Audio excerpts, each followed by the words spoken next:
রাজ্যত চলি থাকা উচ্ছেদের বিরুদ্ধে বটদ্রবার জামতলাত আমসুর প্রতিবাদ।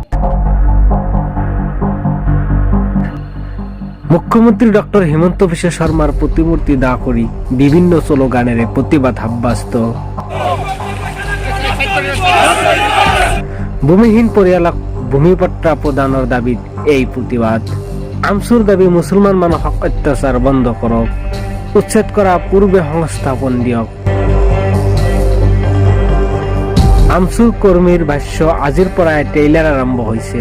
যদি শীঘ্ৰে অসম চৰকাৰে আমসুৰ দাবী মানি নলয় ধাৰাবাহিকভাৱে চলিব এই আন্দোলন।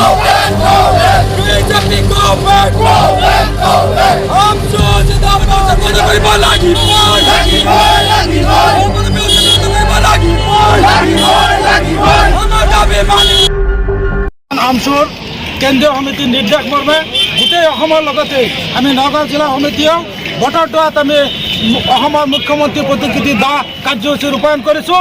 অসমত এই মুখ্যমন্ত্ৰী হিমন্ত বিশ্ব শৰ্মা হোৱাৰ পিছৰে পৰা যিভাৱে আমাৰ ধৰ্মীয় সংখ্যালঘুৰ ওপৰত টাৰ্গেট কৰি বিভিন্ন জেগাত উচ্ছেদ কৰি আছে, ধাৰাবাহিকভাৱে উচ্ছেদ কৰি আছে, আমি ইয়াক ধিক্কাৰ দিছোঁ, গৰিহণা দিছোঁ।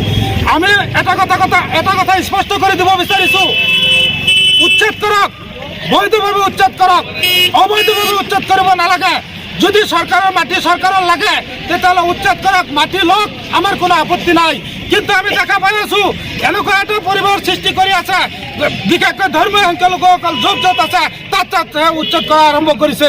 সেই মানুহসকল ভূমিহীন, গৰাখহনীয়াগ্ৰস্ত। এই গৰাখহনীয়া ভূমিহীন মানুহক ভূমি দিয়া চৰকাৰৰ দায়িত্ব। আগতে চৰকাৰে এই দায়িত্ব পালন কৰক। য'ত চৰকাৰী মাটিত মানুহে বেদখল কৰি আছে তাত এটা চাৰ্ভে চলাওক, তাৰ মানুহখিনি কি ভূমিহীন হয় নে নহয়। যদি ভূমিহীন হয়, ভাৰতীয় নাগৰিক হয়, তেতিয়াহ'লে তেখেতসকলক প্ৰথমতে সংস্থাপনৰ ব্যৱস্থা কৰক, তাৰপিছত উচ্ছেদৰ ব্যৱস্থা কৰক।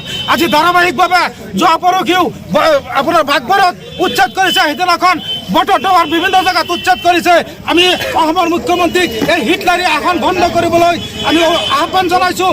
অন্যথাই আজি আৰম্ভণি হৈছে গোটেই অসম জুৰি গণতান্ত্ৰিক পদ্ধতিত ইয়াতকৈ আৰু ভয়াৱহ আন্দোলন কাৰ্যসূচী গঢ়ি তোলা হ'ব যদি এই উচ্ছেদ বন্ধ নকৰে। আমি উচ্ছেদ কৰক, আমি সহযোগিতা কৰিম, কিন্তু পুনৰ সংস্থাপন দি মানুহবিলাকক, ভূমিহীন মানুহক সংস্থাপন দি তাৰপিছত উচ্ছেদ কৰক। আমি আজি সকীয়াই দিছোঁ অসম চৰকাৰক।